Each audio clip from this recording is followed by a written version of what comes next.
Kinetics. Kinetics में हम पढ़ लेते हैं कि क्या पढ़ना है काइनेटिक्स में। तो वर्ड काइनेटिक का मतलब जैसे काइनेटिक एनर्जी होती है, that is due to motion, motion पढ़ना, केमिकल का मोशन पढ़ना। फिर हमने पहली हेडिंग पढ़ ली इसमें, डेफिनेशन जो है that is rate of reaction, factor affecting rate and mechanism of reaction. ये चैप्टर का मेन हमें मुद्दा पढ़ना है। रिएक्शन का क्लासिफिकेशन पढ़ लिया। क्लासिफिकेशन में एक रिएक्शन स्टेप्स के हिसाब से एलिमेंट्री, कॉम्प्लेक्स, मल्टी स्टेप, उसमें भी रेट डिटरमाइनिंग इंपॉर्टेंट है। दूसरा क्लासिफिकेशन स्पीड के हिसाब से, very slow, dead slow, moderate और मॉडरेट। बेटा फिर एक दो बच्चे वॉइस के लिए कह रहे हैं, चलिए वेरी स्लो, मॉडरेट और ठीक है एंड वेरी फास्ट। तो हमें यहाँ पे वेरी एक मिनट है, हमें यहाँ पे जो वॉइस को देखना, सॉरी, यहाँ पे जो रिएक्शन पढ़नी है वो मॉडरेट पढ़नी है, ना वेरी फास्ट पढ़नी है ना वेरी स्लो पढ़नी है। ठीक है, नेक्स्ट फिर हमने एक थ्योरी पढ़ ली थी जिसका नाम कोलिजन थ्योरी, की रिएक्शन चलती कैसे हैं, पार्टिकल्स टकराते हैं और उनसे एक एनर्जी निकलती है, और वो जब भी एक्टिवेशन से ज्यादा हो जाती है तो वो कोलिजन इफेक्टिव कोलिजन होती है और एक्टिवेटेड कॉम्प्लेक्स बनता है, प्रोडक्ट बन जाता है। और अगर कोलिजन हो रहे हैं तो होपफुली कुछ कोलिजन इफेक्टिव हो सकते हैं, मतलब कोलिजन बहुत सारे होते हैं, थोड़े से ही इफेक्टिव होते हैं। तो ये जो रिएक्शन चलाते हैं ये सारे इफेक्टिव कोलिजन चलाते हैं। इनमें 6 या 7 फैक्टर हैं, वो भी हमारे आज एक एक करके आए। पहली हेडिंग हमने पढ़ी rate. What is rate of A reaction, rate किसे कहते हैं? तो रेट का बेसिकली मतलब है change in concentration of reactant और प्रोडक्ट इन यूनिट टाइम। चाहे वो यूनिट टाइम मिनट में हो या सेकंड में, एक यूनिट टाइम में कितना रिएक्टेंट हमारा रिएक्ट कर गया है या कितना प्रोडक्ट हमारा बन गया है। तो फॉर्मुलेटेड लैंग्वेज में आ जाएगा R equals to change in concentration divided by change in time. अगर ये इंस्टेंटेनियस रेट है तो dx by dt कह देते हैं, dt अप्रोचिंग टू 0 कह देते हैं।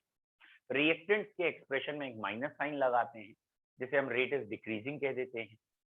कभी रेट को नेगेटिव नहीं कहना, ठीक है। तो नेगेटिव साइन को हम कह सकते हैं ये क्या रिप्रेजेंट करता है, रेट इज डिक्रीजिंग। इसके बाद हमने पढ़ा इसकी यूनिट क्या है, तो यूनिट आ गई इसकी मोल पर लीटर पर टाइम या पर सेकेंड या मोलैरिटी पर सेकेंड। और अगर हम प्रेशर के रिस्पेक्ट में कहेंगे तो एटमॉस्फेयर पर सेकेंड या mm ऑफ Hg, टॉर, जो भी यूनिट प्रेशर के लेंगे पर सेकेंड। ग्राफ से भी हमने खुद बताया होगा कि एक एवरेज निकाल सकते हैं और एक instantaneous rate with the help of concentration time graph. तो कंसंट्रेशन टाइम ग्राफ का जो स्लोप आएगा वो स्लोप हमें बताएगा इंस्टेंटेनियस रेट क्या है। Last but not the least, rate का एक्सप्रेशन, मतलब अगर एक बैलेंस इक्वेशन है उसमें ए का रेट दे रखा है और बी का रेट पूछा है या प्रोडक्ट में किसी का रेट पूछा है, तो एक दूसरे के रेस्पेक्ट में कैसे एक्सप्रेस करती है। तो इसके लिए हमने कहा है कि जो भी स्टोशियोमेट्रिक कोफिशिएंट हो, बैलेंसिंग के कोफिशिएंट हो, उन्हें रेट से डिवाइड कर दीजिए या रेट को सॉरी उनसे डिवाइड कर दीजिए। रेट का जो एक्सप्रेशन है dx by dt, उस चीज को डिवाइड कर दीजिए इस कोफिशिएंट से और सबको इक्वेट कर दीजिए। तो ये हमें देगा बेसिकली कि अगर ए के रेस्पेक्ट में रिएक्ट करने का स्पीड मालूम है तो बी बताना है, सी बताना है, सो ऑन। ठीक, एक छोटा सा क्वेश्चन कर लेते हैं जिससे कि हमें रेट एक्सप्रेशन या ये न्यूमेरिकल क्लियर हो। ठीक है, पहले एक बेसिक क्वेश्चन करते हैं, एकदम बेसिक। बच्चों पहला बेसिक क्वेश्चन ये कह रहे हैं कि initially 10 moles of reactant A is taken। अच्छा बच्चों, मैं कई बार वॉल्यूम नहीं लिखूंगा, मोल डायरेक्ट लिख दिए हैं, तो it is understood volume 1 litre है। जब भी कंटेनर का वॉल्यूम नहीं बताया या सब्सटेंसेस का वॉल्यूम नहीं बताया तो 1 लीटर है, मोल पर लीटर में ही काम होना है। जब वॉल्यूम बताएंगे तो बात अलग है, अदरवाइज वॉल्यूम में कोई कंफ्यूजन वाला न्यूमेरिकल है। Initially 10 mole of reactant A is taken, ठीक है, इन 3 minutes 3 मोल्स और मोल है या मोल पर लीटर, ठीक है यार, लीटर लिख ही दे देता हूँ, मोल पर लीटर ऑफ इट रिएक्ट, ठीक, गिव रेट ऑफ रिएक्टिंग ए, और बैलेंसिंग दे रखी है 2A से B, ये बैलेंसिंग गिवन है। अब आपके पास ऑप्शन गिवन है, गिव रेट ऑफ रिएक्टिंग ए के ऑप्शन गिवन है, और यूनिट वही मोल पर लीटर पर मिनट है ना, तो मिनट में देनी है, मिनट को सेकंड में चेंज नहीं करना। अब आपके पास ऑप्शन आ गए एक, दैट इज 1/2, यूनिट हर जगह कॉमन है। दूसरा ऑप्शन हमने ले लिया दैट इज 7 है ना, 7/3, और तीसरा 7/3 इंटू 1/2, ठीक है, यूनिट सब में सेम है, मोल पर लीटर पर सेकेंड। और चौथा, ठीक है, नन ऑफ दीज कह लो, 1 कह दिया हमने, व्हाटएवर, ठीक है, यूनिट सब में सेम है भैया, मोल पर लीटर पर मिनट, ठीक है, नन ऑफ दीज हो जाएगा। अगर आपको कोई और लगेगा तो नन ऑफ दीज, ठीक है। एक बच्चे ने अभी तक आंसर दिया है, गुड, बाकी लोग भी आंसर दीजिए। अच्छा, पहला ऑप्शन था 1/2, दूसरा था 7/3, 7/6, चौथा 1, या पांचवा या आगे आप कह सकते हैं। कोई और आंसर है तो आप खुद बता दीजिए, ये वैल्यू आएगी, ठीक है। एक बच्चे ने और दे दिया है, ग्रुप बढ़ाना, एक और ने दिया है। वेदई बेटा, अगर आपको ऑप्शन मिल रहा है तो ऑप्शन ही बताओ ना, ठीक है। आपने जो वैल्यू बोली है उस हिसाब से मुझे ये दिख रहा है। कार्तिक बी बोल रहे हैं, दैट इज 7/3 बोल रहे हैं, वेदई ने सी बोला है, वेरी गुड, ठीक ठीक, ओके। एक दो बच्चों का मैं और चाह रहा हूँ देख लूं। हाँ भैया, जैन चावला ने बताया है, वेरी गुड, ठीक है ठीक है ठीक है ठीक है ठीक है, ओके।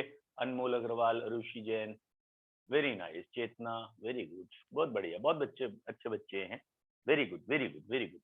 और अच्छा, आपको कमाल की बात बताऊं, इतने बच्चों ने आंसर दिया है, इतने बच्चों ने अभी तक, ऑलमोस्ट 10 बच्चों ने आंसर दिया है।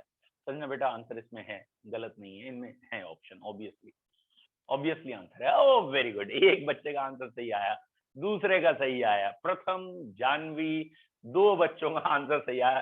कसम से मैं यही कह रहा, कोई एक तो सही बोलो यार, तब तो मैं करूं, मतलब सारे गलत बोले, शर्म आ रही, पढ़ाया किसने तुम्हें यार, नहीं मतलब कह नहीं सकता था ना, इसीलिए। अब सौम्या का भी सही आया आंसर, अब बच्चों ने कुछ मेहनत की है, 3 बच्चों का सही है। अब चौथा आंसर अब भी लिख के पढ़े हो यार तुम, ठीक है। आंसर है इसका बन, पता नहीं क्या अंग्रेजी में क्वेश्चन देते प्रॉब्लम हो जाती है लोगों को, ठीक है। अब जरा ध्यान से देखो, 3 मोल्स ऑफ इट रिएक्ट, कितने रिएक्ट कर रहे हैं, 3 मोल्स रिएक्ट कर रहे हैं, ठीक है। चेंज इन कंसंट्रेशन यही तो है, 3 रिएक्ट कर रहा है तो 3 चेंज हुआ है, और 3 मिनट में रिएक्ट कर रहे हैं। तो रेट का फॉर्मूला होता है change in concentration upon change in time. Change in concentration को 3 दे रखा है, चेंज इन टाइम को 3 दे रखा है, आंसर 1 आ गया। काहे, एक सबसे पहले बच्चे ने, मुझे लगा था एक छोटी सी गलती की, 1 आने के बाद वो इस बैलेंसिंग के 2 से कंफ्यूज हो गए, उन्होंने 1/2 लगाया। मैंने कहा चलो कुछ गलती इसकी वजह से हुई, लेकिन उसके बाद जितनों ने आंसर दिया, ये प्रथम, जानवी और सौम्या, शायद 3 बच्चों को छोड़ के बाकी सब ने गड़बड़ कर दिया। ओके बेटा, अभी अब चेंज कर दूं। तो what is the basic point, what is the basic point, कि रेट का भैया फॉर्मूला है change in concentration, change in time, ठीक है। और अधिकतर बच्चों के दिमाग में क्या है, अधिकतर जो यहाँ आंसर देख के लग रहा है, उनका कहना है भाई कंसंट्रेशन को चेंज करते हैं, अच्छा चेंज का मतलब होता है 2 में घटाना है ना, और घटाना है तो बोले एक तो है 10 और एक वैल्यू 3 है, 10 में से 3 घटाऊं या 3 में से 10 घटाऊं, 7 आएगा। महाराज चनकट खींच के, अबे इनिशियल 10 दे रखा है तुझे, है ना, इनिशियल 10 दे रखा है, और बाद में 7 बचेगा, यानी रिएक्ट 3 करेगा, तो तुम्हें बता ही रखा है 3 रिएक्ट कर रहा है, 3 रिएक्ट कर रहा है भैया, 3 मिनट में 3 रिएक्ट कर रहा है। अब तुम कह रहे हो 7, वो तो बच रहा है। भाई अगर तुम यहाँ से सपोज एक ट्रेवल कर रहे हो, जर्नी ट्रेवल करने जा रहे हो, बरेली टू दिल्ली, 250 किलोमीटर की जर्नी है, पहले 100 किलोमीटर आपने 2 घंटे में ट्रेवल किए तो आपकी स्पीड क्या है? अगर 100 किलोमीटर 2 घंटे में ट्रेवल किए तो बचे हुए 150 के हिसाब से स्पीड निकालेगा तू? तुम्हें दे ही रखा है 100 किलोमीटर ट्रेवल हो गए, यहाँ दे रखा है 3 मोल रिएक्ट कर गए, फिर माइनस करने की क्या जरूरत? बोले ना, हम तो घटाएंगे, जो बचेगा हम उसी से रेट निकालेंगे। भैया थोड़ा सा चेंज करिए दिमाग, ठीक है।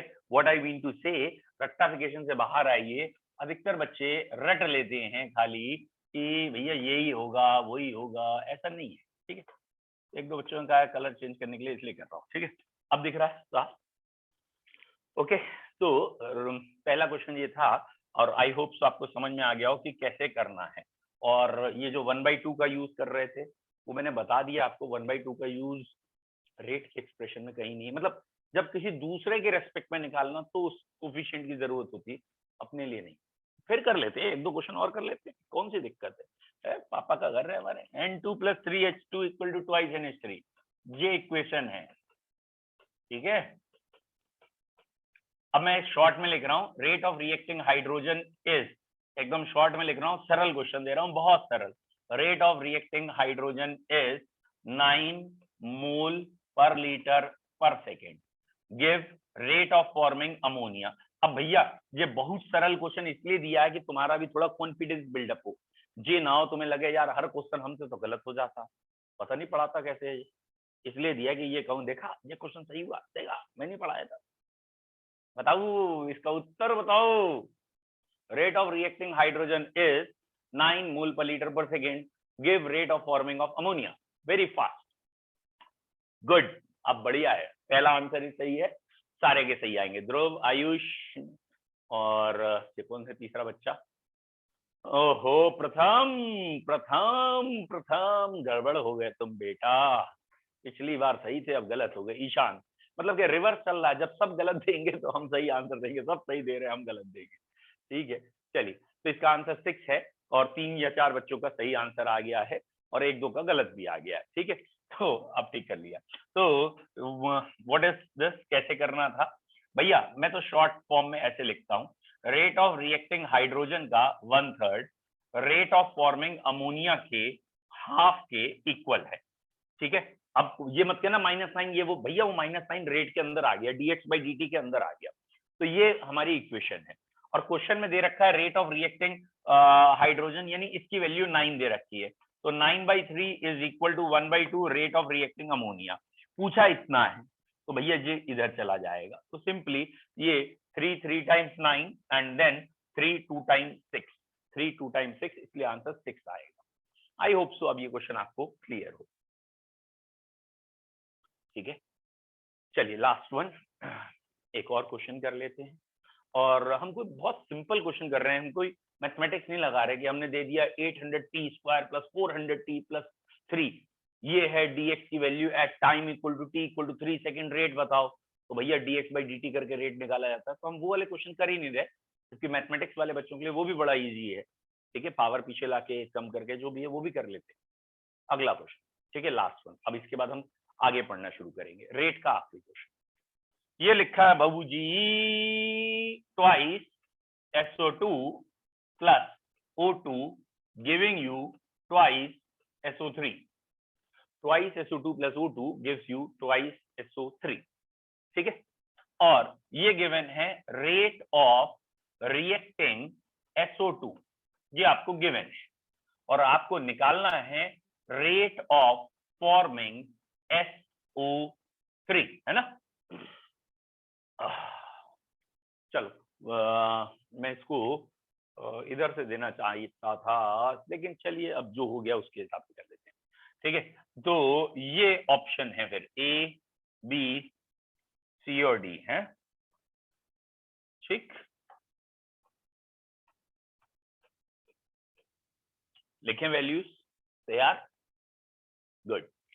तो ये हमने वैल्यू दे रखी है पहले की 80, ठीक है, ये 80 वैल्यू दे रखी है, और यूनिट हम चेंज नहीं करना चाह रहे, ग्राम पर लीटर सेकेंड है, और ये पूछ रहे हैं, और ये भी यूनिट सब ग्राम पर लीटर पर सेकेंड ही है, मतलब यहाँ हर जगह ग्राम पर लीटर पर सेकेंड ही होगा। पहला ऑप्शन ऑब्वियसली 80 दे देंगे, दूसरा 100 दे देंगे, तीसरा 40 दे देंगे, चौथा 160 दे देंगे, पांचवा नन ऑफ दीज दे देंगे। और अगर नन ऑफ दीज है तो आपको बताना। अरे यार ये क्यों लिख रहा हूं, चलिए फिर भी मैंने अगर लिख दिया है तो अब लिख ही दिया है ना।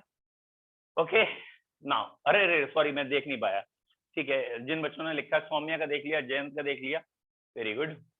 और आयुष ने दे दिया आंसर, वेरी गुड। ठीक है, और आयुष ऋषि ने, वेरी नाइस। जानवी ने, कार्तिक ने, गुड। चलिए अब इसमें से ज्यादा कि मुझे लगता नहीं, Ishant and Dhruv also, Avishi also, very good.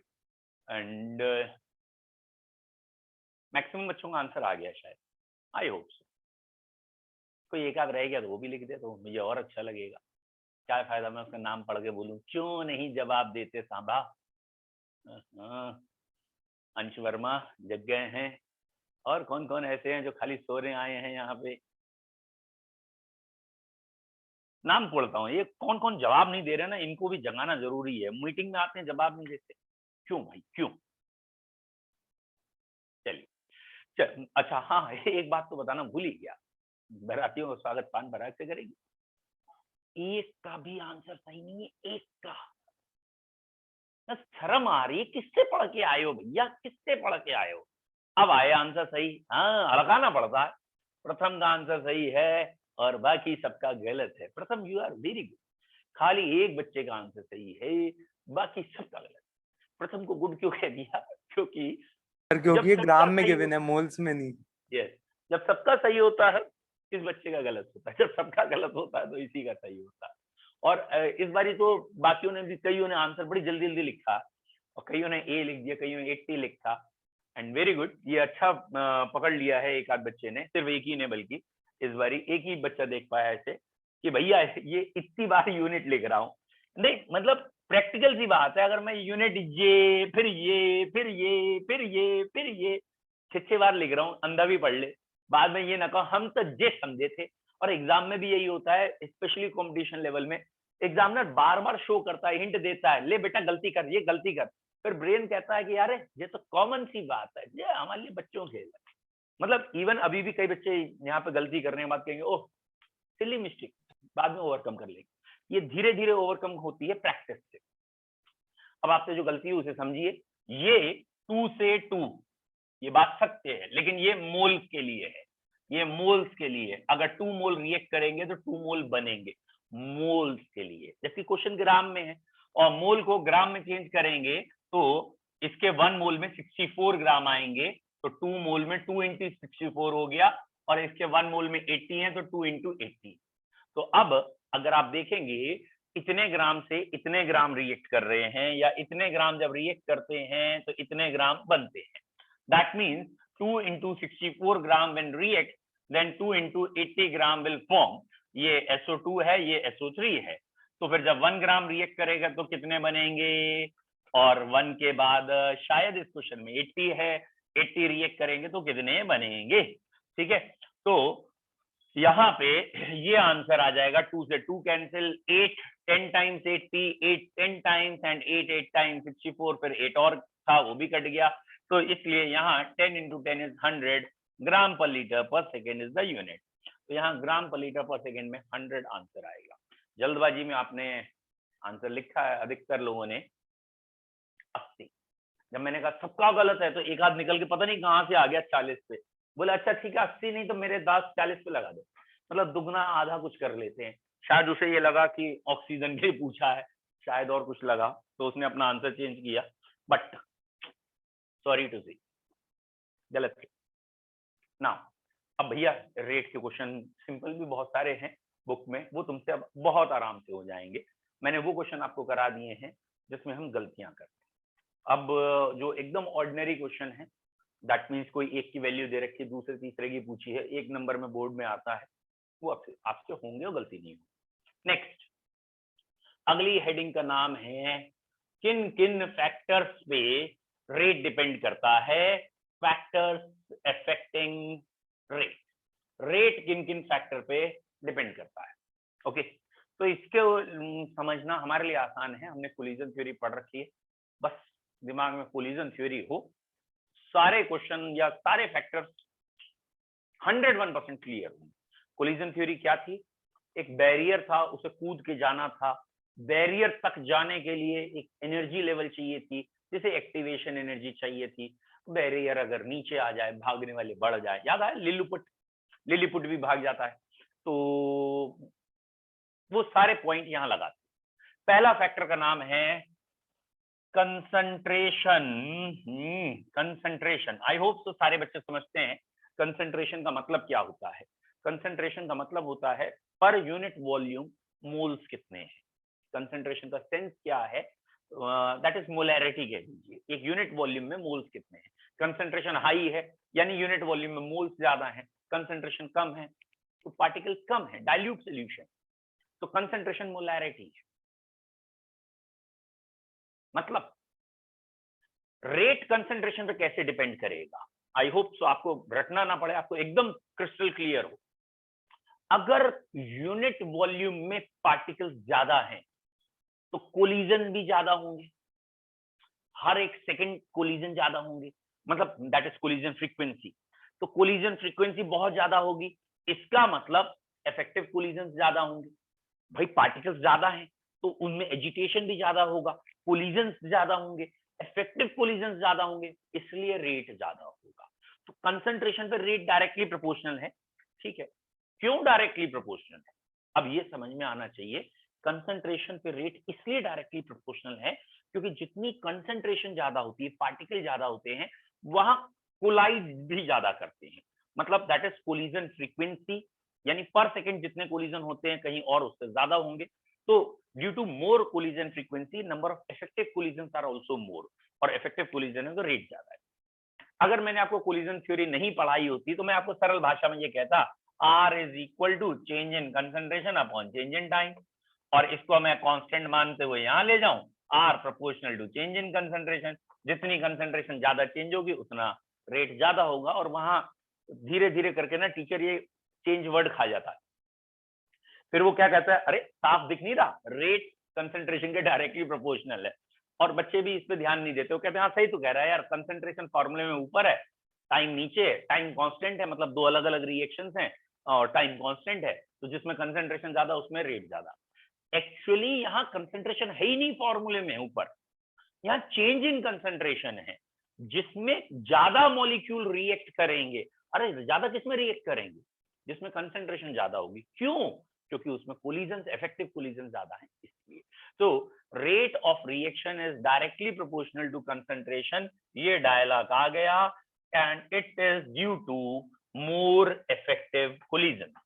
तो अब अगर आपको कहा जाए तो आई होप सो आपको जल्दी समझ में आएगा कि एक कंटेनर है, उसमें एक लिक्विड, ए लिक्विड है, उसी कंटेनर में ए गैस है, और ये दोनों ही बी में चेंज हो रहे हैं, बी गैस में और व्हाटएवर।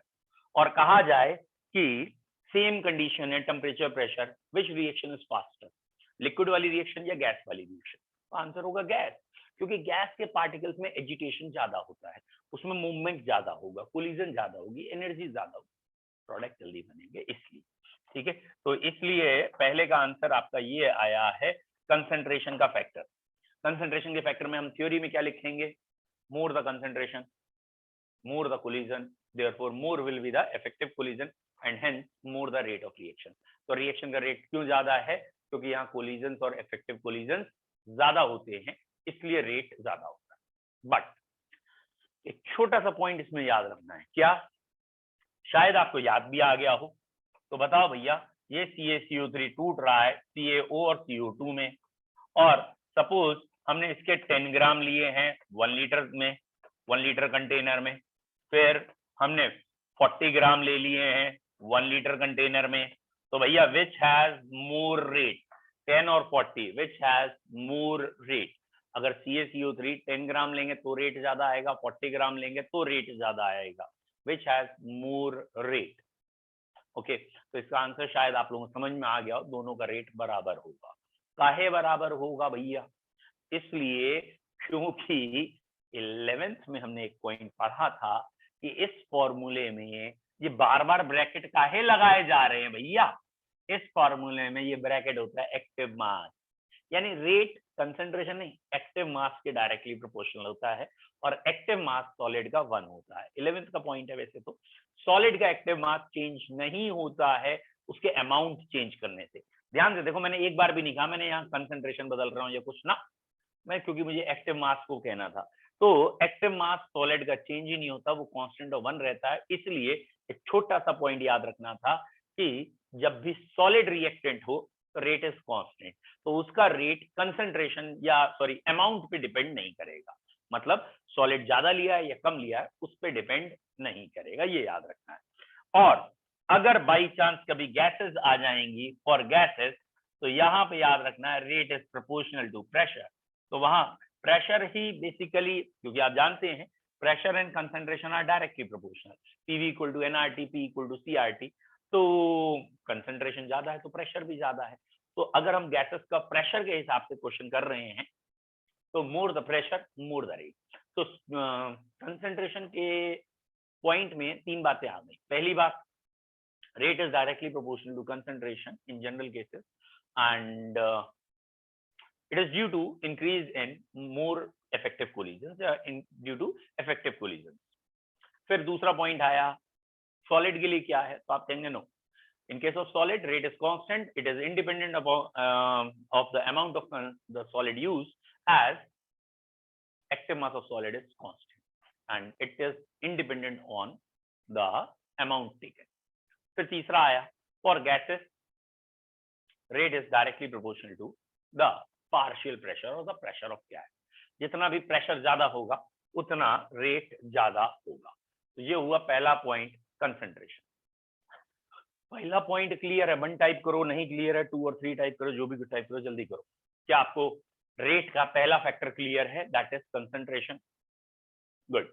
किसी को डाउट है तो पूछिए, किसी को कंसंट्रेशन में डाउट है तो पूछिए। गुड, क्लियर है इसका।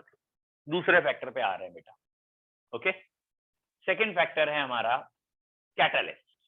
कैटलिस्ट डालने पे रेट बढ़ेगा या कम होगा या क्या होगा, तो आपको समझ में आ ही गया था।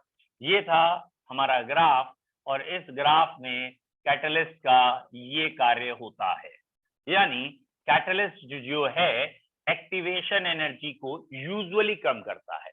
इन general 99% catalyst are positive catalyst. मतलब आप प्रैक्टिकली सोचो ना, हमने इसको स्कूल का चपरासी कहा था, तो भैया स्कूल में चपरासी बहुत सारे होते, प्रिंसिपल तो कम ही होते। और यूजुअली हम यहाँ क्या कहना चाहते हैं, दीवार का लेवल नीचे लाना, भागने में हेल्प करना। तो ऑब्वियसली यही लोग हमें ज्यादा मिलेंगे, भ्रष्टाचार इंडिया में इतना है तो ऐसा ही होगा, दीवार का लेवल नीचे लाने वाले ही ज्यादा होंगे, तो भागने में आसानी होगी। हो सकता है प्रिंसिपल से भी सेटिंग हो जाए तुम्हारी, वो भी हेल्प कर दे। फिलहाल negative catalyst rare to rarest but होते हैं। तो अगर दीवार और ऊंची कर दी तो भागने वाले कुछ कम हो जाएंगे, बिकॉज ठीक है एक्टिवेशन एनर्जी बढ़ गई। तो कैटलिस्ट के लिए क्या आ गया, catalyst alter rate of reaction. Catalyst क्या कर देगा, अल्टर करेगा रेट, बढ़ा भी सकता है कम भी कर सकता है, बट अगर एक ऑप्शन आपको सिलेक्ट करना हो तो बढ़ाता है। तो एक ऑप्शन मतलब यूजुअली हम क्या चाहते हैं, प्रोडक्ट ज्यादा बने, कोई भी इंडस्ट्रियल प्रोसेस है हम चाहेंगे वो रेट बढ़ाए, तो कैटलिस्ट रेट बढ़ाते हैं। अब दूसरा पॉइंट आया, पॉजिटिव कैटलिस्ट रेट कैसे बढ़ाते हैं। पॉजिटिव कैटलिस्ट रेट बढ़ाते हैं बाय डिक्रीजिंग एक्टिवेशन एनर्जी, और नेगेटिव कैटलिस्ट रेट को कम कर देते हैं बाय इंक्रीजिंग एक्टिवेशन एनर्जी। तो दो तरह के कैटलिस्ट हैं, एक पॉजिटिव एक नेगेटिव। पॉजिटिव रेट कम कर देंगे, नेगेटिव रेट बढ़ा देंगे। ओ यार उल्टा बोल गया, पॉजिटिव एक्टिवेशन एनर्जी कम करके रेट बढ़ाएंगे, नेगेटिव एक्टिवेशन एनर्जी बढ़ा के रेट कम करें। ओके, अब इसको एक क्वेश्चन से हम पूछ लेते हैं, कितना समझ में आया आपको। ठीक है, चलिए क्वेश्चन ये है कि कैटलिस्ट करता क्या है कि रिएक्शन की स्पीड बढ़ जाती है। व्हाट कैटलिस्ट डू, या which statement for catalyst is correct और फॉल्स, ट्रू और फॉल्स। ठीक है, पहला सेंटेंस है catalyst alters the mechanism of reaction. Catalyst alters the mechanism of reaction. क्या ये वाला स्टेटमेंट ट्रू है या फॉल्स? एक एक करके पूछूंगा ना, फिर ज्यादा आ जाएंगे तो दिक्कत आएगी।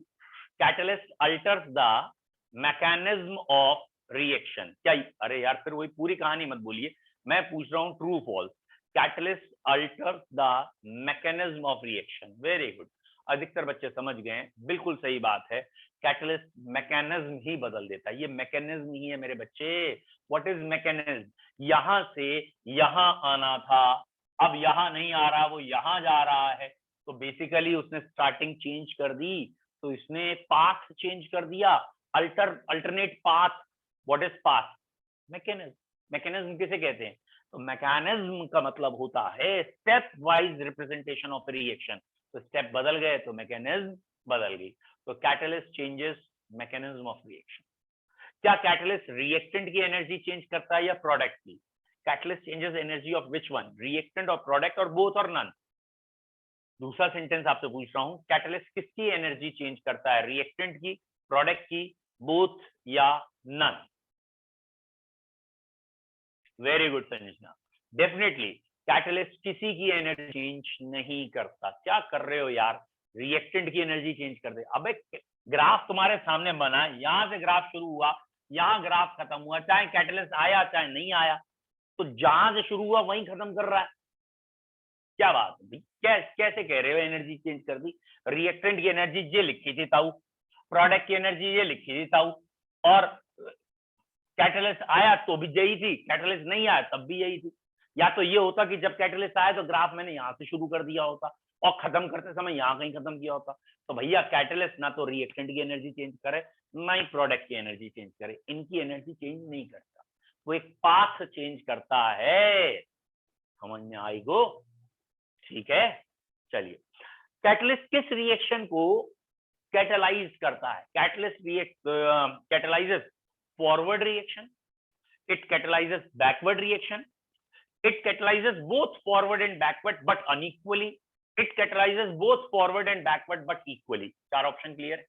अगर हम कोई एक रिवर्सिबल रिएक्शन मान लें, अगर कोई एक रिवर्सिबल रिएक्शन है, तो कैटलिस्ट किस रिएक्शन को कैटलाइज करता है? फॉरवर्ड को, बैकवर्ड को, दोनों को इक्वली, दोनों को अनइक्वली? डेफिनेटली आंसर सही है प्रथम आपका, ये दोनों को कैटलाइज करता है और इक्वली। क्यों? अरे इसने जो पाथ दे दिया वो तो दोनों के लिए ही है, इसका जो नया पाथ है वो दोनों के लिए ही है, मतलब backward reaction follows the path of the forward reaction. तो बैकवर्ड और फॉरवर्ड का पाथ सेम होता है। अगर कैटलिस्ट ने बैरियर नीचे कर दिया तो वो फॉरवर्ड के लिए भी बैरियर नीचे हो गया, बैकवर्ड के लिए भी। तो it catalyses both forward as well as backward equally. बोलो क्लियर है? अगला क्वेश्चन कैटलिस्ट में, मोर द एक्टिवेशन एनर्जी, जितनी एक्टिवेशन एनर्जी ज्यादा होगी, more the activation energy more the rate of reaction, less the rate of reaction. यहाँ catalyst का कोई नाम नहीं लिया अभी। More the activation energy, less the rate of reaction. सबको क्लियर? एक्टिवेशन ज्यादा है तो रेट कम होगा, एक्टिवेशन कम है तो रेट ज्यादा होगा। चलिए, ये हो गया हमारा एक्टिवेशन, कैटलिस्ट, इन सब के बारे में। ठीक है, बताओ बेटा, activation energy depends on, activation energy किस पे डिपेंड करती है? पहला टेम्परेचर, दूसरा नेचर, तीसरा कैटलिस्ट, चौथा concentration. Activation energy depends on nature, temperature, catalyst, concentration. Activation energy किस पे डिपेंड करती है? तो आंसर है बेटा, activation energy only depends on nature of reacting species, catalyst पे डिपेंड नहीं करती। Catalyst only changes the activation energy. मतलब क्या? अगर आप कह रहे हो कैटलिस्ट पे एक्टिवेशन एनर्जी डिपेंड करती है, यानी अगर कैटलिस्ट नहीं है तो एक्टिवेशन एनर्जी नहीं है? मतलब एक्टिवेशन एनर्जी तो तब भी थी ना जब कैटलिस्ट था या नहीं था। हाँ, कैटलिस्ट के आने पे बदल जाती है। तो लैंग्वेज में ध्यान देना, catalyst changes the activation energy but never decides the activation energy. मतलब ऐसा नहीं है कि कैटलिस्ट नहीं है तो एक्टिवेशन एनर्जी नहीं है, कैटलिस्ट हो या ना हो एक्टिवेशन एनर्जी तो होगी। तो वो एक्टिवेशन एनर्जी किस पे डिपेंड करती है? तो it depends on nature. Nature कहने का मतलब क्या है? जैसे सपोज नाइट्रोजन रिएक्ट कर रहा है तो उसके अंदर ट्रिपल बॉन्ड है, एन ट्रिपल बॉन्ड एन, तो ट्रिपल बॉन्ड तोड़ोगे तब वो एक्टिवेट होगा, that requires a bond energy. तो ये इसका नेचर है, इसके अंदर ट्रिपल बॉन्ड है। आपने कार्बन ग्रेफाइट ले लिया, डायमंड ले लिया, इन दोनों से रिएक्शन कराना चाह रहा है, तो इनका नेचर है, इसके अंदर कैसी पैकिंग है, कैसे बॉन्ड स्ट्रेंथ है, जो भैया ज्यादा स्ट्रॉन्ग है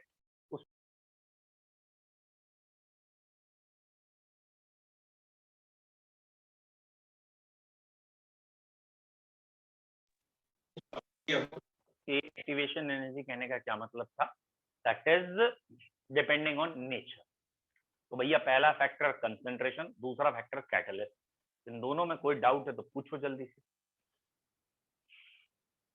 कंसंट्रेशन एंड कैटलिस्ट दोनों फैक्टर जल्दी बताइए, क्लियर है या नहीं है? Okay good, very nice. I hope so कोई भी क्वेश्चन या कोई भी क्वेरी होगी तो आप फ्रैंकली पूछ लेंगे, ठीक है? बाकी मैक्सिमम क्वेश्चन मैं आपके यहीं डिस्कस कर रहा हूं जो इवन बुक्स में भी क्वेश्चन है, ठीक है? तीसरा फैक्टर आ रहा है थर्ड वन इज जे है भैया temperature. It is something like tempo, whatever. Temperature क्या करता है? टेम्परेचर चाहे रिएक्शन एक्सोथर्मिक हो चाहे रिएक्शन एंडोथर्मिक हो, दोनों ही रिएक्शंस में टेम्परेचर रेट बढ़ाता है, हमेशा ये रेट को एलिवेट करता है। और अधिकतर देखा गया है 10 डिग्री टेम्परेचर बढ़ाने पे ऑर्डिनरी केमिकल रिएक्शंस में 10 डिग्री टेम्परेचर बढ़ाने पे रेट डबल भी हो जाता है। तो टेम्परेचर बढ़ाने से रेट बढ़ता है, तो rate directly proportional to temperature. क्यों भाई? क्योंकि टेम्परेचर जब बढ़ाते हैं, बाहर से हीट करते हैं, तो इन पार्टिकल की वीआरएमएस बढ़ जाती है, यानी हर पार्टिकल की अपनी एनर्जी बढ़ जाती है। एक चीज एनर्जी बढ़ गई, दूसरी चीज कोलिजन फ्रीक्वेंसी भी बढ़ गई। भैया पहले 1 मिनट में 10 टकरा रहे थे, अब 1 मिनट में 25 टकरा रहे हैं, पहले से ज्यादा टकरा रहे हैं। कोलिजन फ्रीक्वेंसी भी बढ़ी, कोलिजन एनर्जी भी बढ़ी। पहले जिस एनर्जी से कोलिजन हो रहा था अब उससे ज्यादा एनर्जी से हो रहा है। तो टेम्परेचर बढ़ाने से collision frequency and collision energy दोनों चीजें बढ़ती हैं, इसलिए रेट बढ़ता है। अब चाहे एंडोथर्मिक हो चाहे एक्सोथर्मिक, इससे कोई फर्क नहीं पड़ता, हर रिएक्शन में टेम्परेचर बढ़ाने पर रेट बढ़ेगा। हाँ, अगर कोई रिएक्शन बहुत हाई एक्टिवेशन एनर्जी पे चल रही है, यानी न्यूक्लियर प्रोसेस है, ठीक है, न्यूक्लियस लेवल पे कोई काम हो रहा है, जैसे सन है या और एटम बॉम्ब है, वो न्यूक्लियर प्रोसेस है, भैया वहां टेम्परेचर का इतना इम्पैक्ट नहीं है। क्यों? ऑलरेडी वो रिएक्शन 1 लाख डिग्री टेम्परेचर पे चल रही है, अब चाहो तो 10 डिग्री बढ़ा दूं या घटा दूं, कोई फर्क ना पड़ना। तो जब न्यूक्लियर रिएक्शन की बात हो, यानी एक्टिवेशन एनर्जी वेरी हाई, बहुत हाई हो, उनकी एक्टिवेशन एनर्जी बहुत हाई होती है, 2 न्यूक्लियस को आप फ्यूज कराना चाहते हैं, तो it is not possible at ordinary temperature. वो पहले से 1 लाख डिग्री पे चल रहे हैं। अब तुम कह रहे हो अच्छा 1 लाख 10 डिग्री होता, यानी 10 डिग्री बढ़ा देते तो क्या होता? तो भाई 10 डिग्री बढ़ाने में कुछ ना होगा, ठीक है? मतलब शायद ही कोई जितने भी ये आते हैं ना बॉम्ब ब्लास्ट करने वाले, या ये देखते हो कि हाँ आज बारिश हो रही है, आज टेम्परेचर कम है, आज ज्यादा है, आज धूप ज्यादा निकली, आज ब्लास्ट करेंगे ज्यादा नुकसान होगा। सेम, ऑलवेज सेम, ठीक है? तो टेम्परेचर का इम्पैक्ट कहाँ नहीं है? कहाँ नहीं है? The reaction which are at very high temperature. और कहाँ टेम्परेचर का इम्पैक्ट है? Ordinary reaction. अब जानबूझ के फंसाने के लिए ना ये हमें दे देते हैं बायोलॉजिकल रिएक्शन। बायोलॉजिकल रिएक्शन जो हमारी बॉडी में चल रही है, वो यूजुअली हमारी बॉडी का एक ऑप्टिमम टेम्परेचर मान लिया 30 डिग्री सेंटीग्रेड, उस पर ये रिएक्शन मान लिया, या 25 से 35 के बीच में बेस्ट चलती है। कहीं टेम्परेचर कम है, कहीं ज्यादा है, बॉडी के अंदर भी आपको जैसे फूड का डाइजेशन है या व्हाटएवर, तो अलग अलग मीडियम में चलता है, लेकिन 25 से 35 तक सारा का ऑप्टिमम टेम्परेचर है। तो वो कहते हैं 10 डिग्री से 50 डिग्री हीट कर रहे हैं, बायोलॉजिकल रिएक्शन। 10 डिग्री पे शुरू में चल रही थी, फिर 50 डिग्री पे ले गए, बायोलॉजिकल रिएक्शन। टेम्परेचर बढ़ाने पे क्या होगा? तो आप कहेंगे पहले रेट बढ़ेगा फिर कम होगा, बेल शेप ग्राफ आएगा, पहले बढ़ेगा फिर कम होगा। क्यों बढ़ेगा पहले? भैया 10 डिग्री से 25 या 30 तक तो रेट बढ़ेगा, उसके बाद रेट कम होगा। तो टेम्परेचर बढ़ाने पे वहां रेट बढ़ भी सकता है, कम भी हो सकता है। तो 3 रिएक्शन हो गई। कौन सी 3 रिएक्शन हो गई? एक रिएक्शन हो गई हमारी ऑर्डिनरी केमिकल प्रोसेस, मतलब अमोनिया बन रहा है, HCl बन रहा है, रिएक्शन कोई चल रही है लैब में, अल्कोहल से एल्डिहाइड, एल्डिहाइड से एसिड बन रहा है, वो रिएक्शन। टेम्परेचर बढ़ाओगे रेट बढ़ेगा, चाहे वो एक्सोथर्मिक हो चाहे वो एंडोथर्मिक हो, ऑर्डिनरी कंबशन है कुछ है, वो सब इसमें आएंगे। दूसरी रिएक्शन होगी न्यूक्लियर रिएक्शन। टेम्परेचर बढ़ाने से क्या होगा? कुछ ना होगा। न्यूक्लियर रिएक्शन पहले से लाखों डिग्री पे चल रहे हैं, 1 8 10 डिग्री पे कोई फर्क ना पड़े। तीसरी रिएक्शन हो गई हमारी बायोलॉजिकल रिएक्शन। अगर बॉडी के अंदर या एक ऑप्टिमम टेम्परेचर दे रखा होगा, उस ऑप्टिमम टेम्परेचर तक टेम्परेचर बढ़ाने पे रिएक्शन का रेट बढ़ेगा, उसके बाद कम होगा। कंफ्यूज कराया जाएगा एक्सोथर्मिक वर्ड से कि एक्सोथर्मिक में टेम्परेचर बढ़ाएंगे तो क्या होगा। अरे भैया एक्सो और एंडो तो बात की बात है, एक्सो और एंडो तो बात की बात है। व्हाट आई मीन टू से, भैया पहले तो हर रिएक्शन को ये बैरियर क्रॉस करना है, चाहे वो एक्सो या एंडो, बैरियर तो सभी को क्रॉस करना है। दैट मीन्स हर रिएक्शन को हमें एनर्जी देनी पड़ेगी बाहर से, और टेम्परेचर हर सबको ही सपोर्ट करेगा, इसको भी उसको भी, इसलिए टेम्परेचर बढ़ाने पे दोनों में ही रेट बढ़ेगा। यूजुअली हम कहते हैं टेम्परेचर बढ़ाने पे एक्टिवेशन एनर्जी में कोई चेंज, एक्टिवेशन एनर्जी से कोई लेना देना नहीं, बेसिकली टेम्परेचर इनकी ही एनर्जी यहाँ से यहाँ ले जा रहा है, तो ये अपने आप इसके ऊपर हो गए तो ये आगे चलेगा। तो बेसिकली हम ये कहना चाहते हैं टेम्परेचर बढ़ाने से रिएक्शन का रेट जो बढ़ता है वो कोलिजन फ्रीक्वेंसी और कोलिजन एनर्जी की वजह से बढ़ता है, ना कि एक्टिवेशन एनर्जी कम होने की वजह से। तो यहाँ हम कहते हैं with rise in temperature the fraction of molecule having energy more than activation energy increase, उन मॉलिक्यूल्स का नंबर फ्रैक्शन बढ़ जाता है जो इस बैरियर से ज्यादा एनर्जी रखते हैं, और जब उन्हीं का नंबर बढ़ गया तो रेट बढ़ गया। तो बेसिकली क्या कहना चाहते हैं, स्कूल की दीवार है, उसे कूदना है, किसी चपरासी की मदद नहीं ले रहे कूदने में, हम बाहर से एक ऐसी रस्सी या समवॉट ऐसी चीजें ले आए हैं जो मतलब दीवार उसकी हाइट वहीं की वहीं है, उसे नीचे नहीं कर रहे, उस हाइट से ही हम ऊपर हो गए और फिर इजिली कूद गए। तो that is the effect of temperature. बोलो भैया टेम्परेचर का फैक्टर वह क्लियर है, टेम्परेचर बढ़ाने पे रेट क्यों बढ़ा, क्योंकि कोलिजन फ्रीक्वेंसी कोलिजन एनर्जी बढ़ी। किस किस में नहीं बढ़ेगी, न्यूक्लियर में नहीं बढ़ेगी, किस में बढ़ के कम हो जाएगी, बायोलॉजिकल में बढ़ के कम हो जाएगी। टेम्परेचर बढ़ाने से एक्टिवेशन एनर्जी का का हो वे कुछ ना हो वे, एक्टिवेशन एनर्जी जहाँ थी वहीं की वहीं रह वे, जो उन मॉलिक्यूल का नंबर बढ़ जाएगा जिसमें जिनकी एनर्जी एक्टिवेशन से ज्यादा है। टेम्परेचर का ज्यादा फायदा किससे मिलता है, मतलब किसमें टेम्परेचर बढ़ाने से ज्यादा परसेंटेज में रेट बढ़ेगा, ज्यादा टाइम, एंडोथर्मिक में या एक्सोथर्मिक में। या इसका जो सरल या सही क्वेश्चन है वो ये है कि दो रिएक्शन हैं या एक ही रिएक्शन के दो पार्ट मान लीजिए, एक की एक्टिवेशन एनर्जी EA1 दूसरे की EA2, इसकी एक्टिवेशन एनर्जी इससे ज्यादा है, EA1 is more than EA2, activation energy first reaction की ज्यादा है सेकंड से। टेम्परेचर हमने दोनों में बढ़ाया, टेम्परेचर बढ़ाया तो रेट बढ़ा होगा, तो रेट कितने टाइम्स बढ़ा, R2 बाई R1 निकाल रहे हैं कि किसका रेट, शुरू का रेट ये था, बाद का रेट ये, इस रिएक्शन के लिए शुरू का रेट ये, बाद का ये, किसका रेट ज्यादा बढ़ेगा, जिसमें एक्टिवेशन एनर्जी ज्यादा है उसमें रेट ज्यादा टाइम्स बढ़ेगा, या जिसमें एक्टिवेशन एनर्जी कम है उसमें ज्यादा टाइम। मतलब आपका आंसर ए आया तो इसका मतलब आप ये कहना चाहते हैं, आप आंसर बी कह रहे हैं तो इसका मतलब आप ये कहना चाहते हैं। ठीक है, बताइए किसमें रेट ज्यादा बढ़ेगा। ठीक है, दो बच्चों तीन बच्चों ने आंसर दिया है, चार ने दे दिया है, बट ऑब्वियसली मुझे पहले से मालूम है इसलिए मैं क्वेश्चन बोल के रुक गया हूँ। ये तीनों चारों गलत है, सभी गलत है। Very nice. तो इसका आंसर क्या है, इसका आंसर है बच्चों, इसका आंसर है ये। व्हाट इज द आंसर, नहीं बेटा, अगर एक्टिवेशन एनर्जी मतलब एक की 50 जूल है एक की 90 जूल है, तो टेम्परेचर बढ़ाएंगे किसको ज्यादा फायदा मिलेगा, यानी इसका रेट अगर शुरू में 10 मोल पर लीटर पर सेकेंड था वॉट एवर द यूनिट, तो बाद में लेट सपोज 15 हो गया मोल पर लीटर पर सेकेंड, हो सकता है इसका शुरू का रेट सिर्फ 2 मोल पर लीटर पर सेकेंड हो, लेकिन टेम्परेचर के आते ही ये 8 मोल पर लीटर पर सेकेंड होगा। मैं ये नहीं कह रहा हूं अभी भी रेट उसका ज्यादा है, अभी भी रेट इसी का ज्यादा है, लेकिन जो टाइम्स, कितने टाइम्स इंक्रीज हुआ, इसकी स्पीड पहले से 4 गुना हो गई और इसकी स्पीड पहले से सिर्फ 1.5 गुना हुई। तो अगर एक्टिवेशन एनर्जी ज्यादा है तो इम्पैक्ट ज्यादा है। इम्पैक्ट समझो, वैल्यूज को जरा ध्यान से देखो तो शायद समझ में आए मैं क्या कह रहा हूं। सरल भाषा, सरल भाषा ये है, ये एक स्कूल की दीवार है जो बहुत ऊंची है, और ये एक दीवार है जो थोड़ी इसके कंपैरिजन में नीची है। इस स्कूल में, इस स्कूल के 10 बच्चे ये दीवार कूद के भाग जाते हैं, जबकि इस स्कूल में सिर्फ 2 ही बच्चे ये कारनामा कर पाते हैं।